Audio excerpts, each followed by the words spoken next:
उपस्थित भव्यात्मा, सुहाग दशमी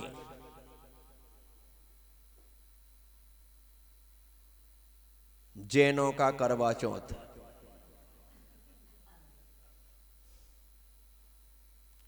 इसमें भी बहुत सारे प्रश्न हैं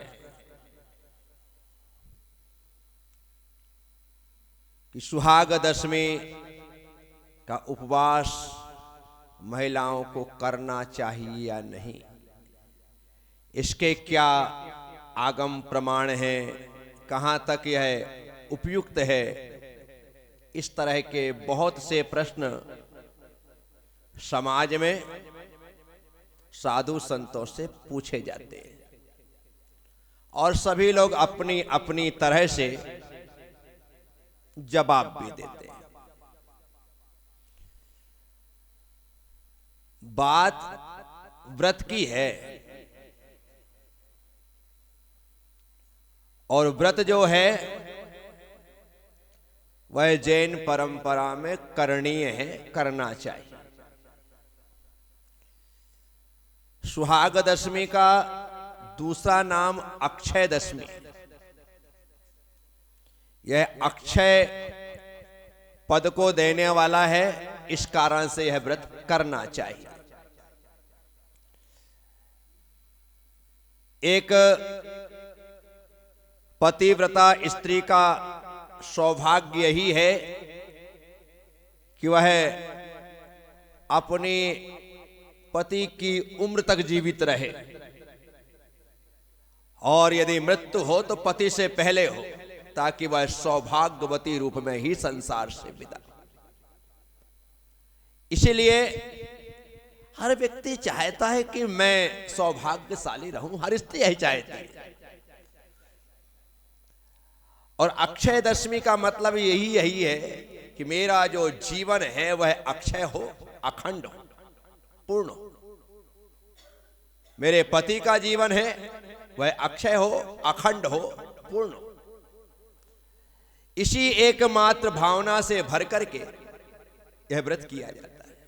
और जब तक जिस व्रत के पीछे कोई फलश्रुति नहीं होती है तब तक उस व्रत को करने का सामान्य जन में भाव नहीं होता है। ये हमारे यहां पर प्रारंभ से ही महिलाओं को बतला दिया जाता है कि विवाह हुआ है तो आपको सुहाग दशमी का व्रत करना है। वैसे जब वो लड़कियां रहती और उस समय मोक्ष सप्तमी का उपवास करती थी तभी उनको पता चल गया था कि 3 दिन पहले हमारा हुआ, 3 दिन बाद मम्मी का है, हम भी आगे जाएंगे तो हमें भी ऐसा उपवास। तो उसी समय से वह मानसिकता बन जाती है। वैसे भी हमारा यह धर्म त्याग और तपस्या का धर्म है। हमारे यहाँ पर बचपन से ही त्याग को, तपस्या को घुटी में घोंट करके पिलाया जाता है।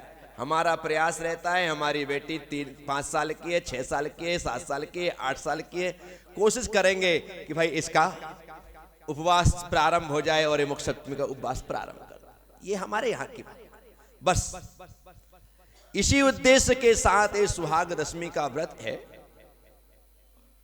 तो ये हमारे सुहाग के लिए, हमारे पति के लिए, हमारी पति की अमरता के लिए ही नहीं है, ये हमारे अखंड सौभाग्य जीवन के लिए है। बस इस बात को आपको ध्यान में रख के चलना है।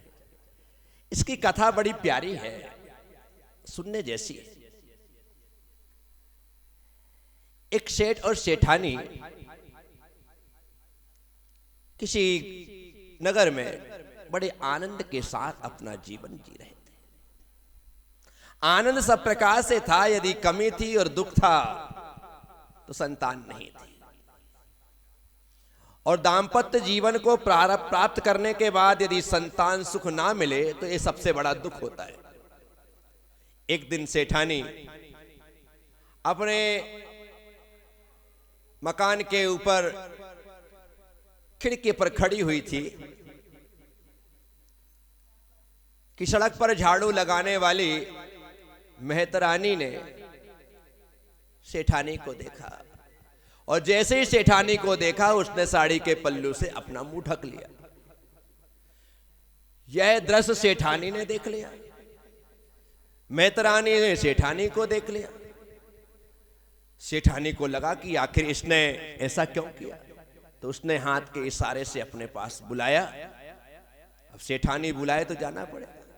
घूंघट निकाल कर कही हुई गई, कहा कि क्या बात है कि मुझे देख कर के तुमने घूंघट कर लिया।